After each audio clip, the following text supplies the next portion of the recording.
누군가 제게 인생에서 가장 큰 자산이 무엇이냐고 묻는다면 저는 주저없이 정직한 마음이라고 대답할 것입니다. 돈도 인맥도 경험도 없던 젊은 시절, 제가 의지할 수 있었던 것은 오직 솔직함과 배우려는 태도뿐이었습니다. 그런데 놀랍게도 그 마음 하나가 제 곁에 사람을 모으고 기회를 열어주었습니다. 한국의 옛 선현들도 같은 가르침을 전했습니다.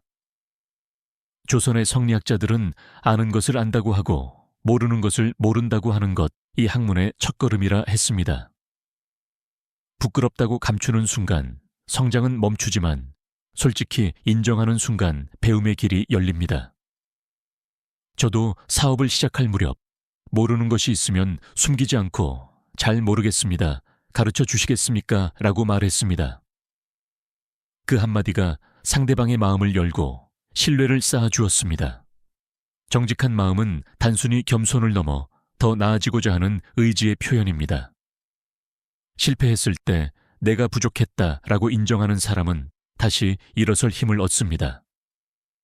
반대로 이미 다 안다라고 자만하는 순간 행운과 사람은 등을 돌립니다. 심지어 나보다 어린이나 낮은 자리에 있는 사람에게서도 귀 기울일 줄 아는 태도, 그것이 성장을 이끄는 힘입니다. 어느 날 공장 일을 돕던 젊은 직원이 이렇게 하면 더 효율적일 것 같다고 말했습니다. 처음에는 사소한 의견처럼 들렸지만 그것을 받아들였을 때 놀랍게도 생산성이 크게 향상되었습니다. 만약 그 목소리를 무시했다면 소중한 기회를 잃었을지도 모릅니다. 정직한 마음은 결국 신뢰를 낳습니다. 신뢰는 돈이나 명예로 살 수 없는 가장 큰 자산이지요. 한국 사회에서도 신뢰받는 사람은 늘 존중받고 끝내 더 많은 인연과 복을 얻게 됩니다. 그렇다면 여러분은 어떠신가요? 최근에 저는 잘 모릅니다 라고 솔직히 고백한 적이 있으신가요? 그 용기가 오히려 새로운 길을 열어줄지도 모릅니다. 우리는 살아가면서 늘 부족함을 먼저 떠올리곤 합니다. 더 많은 돈이 있었으면, 더 좋은 집에 살았으면, 혹은 저 사람처럼 성공했으면 하고 말이지요. 하지만 진정한 풍요는 어쩌면 이미 우리 곁에 놓여 있는지도 모릅니다. 어느 날 평범한 시골길에서 해질녘 빗물에 젖은 들꽃을 본 적이 있습니다. 그 순간 하찮아 보이던 풍경이 눈부시게 빛나며 제 마음을 가득 채우던 기억이 있습니다. 바로 그때 알았습니다. 풍요란 소유가 아니라 깨닫고 느끼는 마음에서 비롯된다는 것을. 조선시대 선비들은 소박한 삶 속에서도 늘 감사의 마음을 잊지 않았습니다. 소반 위에 놓인 된장국 한 그릇, 마당에서 불어오는 바람, 달빛이 드리운 기와지붕의 그림자까지 모두 귀하게 여겼지요. 그들은 오늘 내가 가진 것이 곧 나의 복이라 말하며 크고 작은 것들 속에서 이미 충만한 삶을 발견했습니다. 우리가 매일 마시는 따뜻한 차 한 잔, 창밖에 스쳐가는 바람소리, 이 모두가 삶의 선물 아닐까요? 한국인의 정서 속에도 이런 철학은 깊이 자리하고 있습니다. 오래전 농촌 마을에서는 풍년이든 흉년이든 이웃과 함께 음식을 나누며 기쁨을 찾았습니다. 가난하더라도 서로 웃고 도우며 살아가는 그 모습은 가진 것에 많고 적음을 넘어선 함께하는 풍요를 보여줍니다. 결국 우리가 무엇을 바라보느냐에 따라 삶의 빛깔이 달라집니다. 부족만 본다면 끝없는 갈증에 시달리지만 이미 있는 것에 눈을 돌리면 삶은 순식간에 충만해집니다. 이제 여러분께 묻고 싶습니다. 오늘 하루 무엇이 가장 감사하게 다가오셨나요? 어쩌면 평범해 보이는 순간 속에 이미 충분한 풍요가 숨어 있을지도 모릅니다. 하늘의 색, 밥상 위에 따뜻한 밥, 곁에 있는 사람의 미소. 그것을 깨닫는 마음이야말로 우리를 진정으로 부자로 만들어주는 열쇠일 것입니다. 살다 보면 일이 잘 풀리지 않는 시기가 찾아옵니다. 매출이 줄고 사람들과의 관계가 삐걱거리며 몸과 마음이 무겁게 가라앉는 때가 있지요. 그럴수록 우리는 원인을 밖에서 찾으려 하지만 사실 가장 큰 이유는 우리 내면의 혼란일지도 모릅니다. 마음이 흐트러지면 지혜로운 판단도 새로운 기회도 들어올 자리가 사라집니다. 그래서 옛사람들은 마음을 정돈하는 것이 곧 길을 닦는 것이라 했습니다. 한국의 전통 속에는 마음을 다스리는 다양한 습관이 있습니다. 아침에 일어나면 마루를 쓸고 대문 앞을 정갈하게 정리하던 풍경. 겉을 정리하면서 동시에 마음도 차분히 가라앉히는 것이지요. 또 차를 마실 때는 서두르지 않고 향과 온기를 천천히 음미했습니다. 그 짧은 순간이야말로 번잡한 마음을 씻어내는 의식이었습니다. 불교에서는 일심 이신이라 하여 한 호흡 한 호흡을 고요히 들여다보는 수행을 중시했습니다.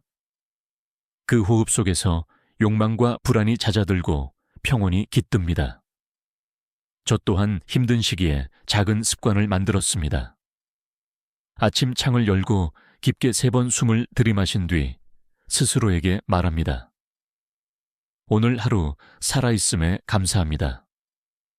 그 단순한 말이 신기하게도 마음의 방향을 바꿔주었습니다. 이어서 책상을 정리하고 신발을 가지런히 놓는 일상적인 행동들이 쌓이자 내면은 점점 평온해지고 사람들과의 관계도 부드러워졌습니다. 결국 마음의 질서는 삶 전체의 질서를 불러옵니다. 여러분은 바쁜 하루 속에서 어떻게 마음을 다스리시나요?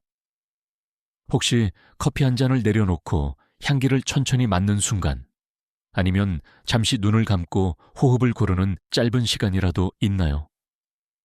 그 작은 습관 하나가 복을 불러들이는 시작점이 될 수 있습니다. 오늘 하루 단 1분이라도 스스로의 마음을 정리하는 시간을 가져보시길 권합니다. 그 고요 속에서 새로운 길과 행운이 여러분을 기다리고 있을 것입니다. 사람은 누구나 자유를 원합니다. 그러나 진정한 자유는 방종이 아니라 스스로 세운 약속을 지키는 데서 비롯됩니다. 제가 젊었을 때에는 게으름을 피우고 싶어 아침을 늦게 일어나거나 해야 할 일을 내일로 미루곤 했습니다. 하지만 그럴수록 일은 엉키고 약속은 틀어지고 결국 사람들의 신뢰도 잃게 되더군요. 그때 깨달았습니다. 작은 규율이야말로 삶의 기둥이라는 것을. 조선시대의 선비들은 매일 일기를 쓰며 하루를 성찰했습니다. 스스로와의 약속을 어기지 않으려는 훈련이었지요. 또한 가정에서는 아이들에게 약속을 지키는 것이 곧 사람됨이라고 가르쳤습니다. 신발을 가지런히 놓고 밥상 앞에서 감사의 인사를 나누는 작은 습관조차 결국은 도리의 실천이었습니다.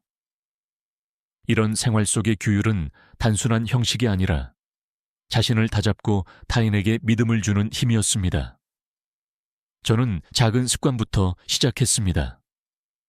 매일 같은 시간에 일어나 이불을 정리하고 그날의 계획을 짧게 메모했습니다. 공장에서 쓰던 도구도 반드시 제자리에 두었고 사람과의 약속 시간에는 한 번도 늦지 않으려 노력했습니다. 처음에는 귀찮게만 느껴졌지만 어느 순간부터 제 마음이 달라지기 시작했습니다. 내가 나 자신과의 약속을 지키고 있구나라는 자부심이 쌓였고 그것은 곧 타인의 신뢰로 이어졌습니다. 한국인에게 신뢰란 단순히 거래나 계약의 문제가 아닙니다. 저 사람은 믿을 만하다라는 평판은 곧 사람과 사람 사이의 인연을 이어주는 끈이지요. 작은 규율을 지키는 사람이 결국 큰 기회를 얻는 것도 그 때문입니다. 여러분은 어떤 작은 습관으로 스스로를 다잡고 계신가요? 혹은 아직 규칙을 세우지 못하셨다면 오늘부터 단 하나라도 시작해 보시는 건 어떨까요? 책상 위를 매일 정리한다든지 감사 인사를 빼놓지 않는다든지 말입니다. 작은 규율이 쌓일 때 그것은 곧 삶을 이끄는 큰 힘이 되어 줄 것입니다. 감사라는 말은 누구나 쉽게 할 수 있습니다. 하지만 마음 깊은 곳에서 우러나오는 감사는 우리의 삶을 근본부터 바꿀 수 있는 힘을 지니고 있습니다. 저 또한 젊은 시절에는 힘든 일을 겪을 때마다 왜 나만 이렇게 고생해야 할까라는 불평을 내뱉곤 했습니다. 그러나 어느 날 동료가 말했습니다. 일할 수 있다는 것만으로도 고맙습니다. 그 순간 가슴이 뭉클해졌습니다. 당연하다고 여겼던 하루하루가 사실은 큰 은혜였다는 걸 그제야 깨달았습니다.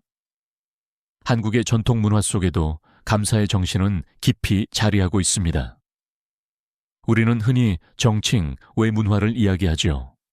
서로에게 고맙다고 인사하고 수고했다고 다독이며 명절 때는 작은 선물 하나에도 진심을 담아 전합니다. 조선의 학자들은 사람 사이의 도리를 지탱하는 힘이 바로 감사의 태도라고 강조했습니다. 은혜를 잊지 않는 마음, 이 곧 인간됨의 근본이었기 때문입니다. 저는 그날 이후 작은 일에도 고맙습니다 라는 말을 습관처럼 전했습니다. 누군가 책상을 정리해 주었을 때, 전화 한 통을 받아주었을 때, 심지어 무심히 건넨 미소 하나에도 고마움을 표현했습니다. 그러자 신기하게도 사람들의 표정이 부드러워지고 일터의 분위기도 점점 밝아졌습니다. 감사가 곧 공기처럼 흘러다니며 모두를 편안하게 한 것이죠. 감사는 타인을 위한 것이 아닙니다. 먼저 나의 마음을 바꾸고 나의 시선을 달라지게 합니다. 짜증나고 힘든 순간에도 그래도 이렇게 하루를 견딜 수 있음에 감사하다라고 속으로 말해 보십시오. 그 한마디가 마음을 가볍게 하고 세상을 다른 빛으로 보게 해줍니다.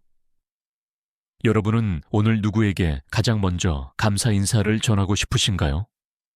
어쩌면 곁에서 늘 당연하게 함께해주는 가족일 수도 있고 혹은 오랫동안 잊고 지낸 친구일 수도 있습니다. 지금 떠오르는 그 사람에게 작은 메시지라도 전해보시길 권합니다.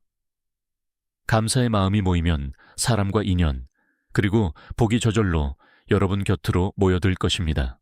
많은 사람들은 더 많이 가져야 행복할 수 있다고 믿습니다.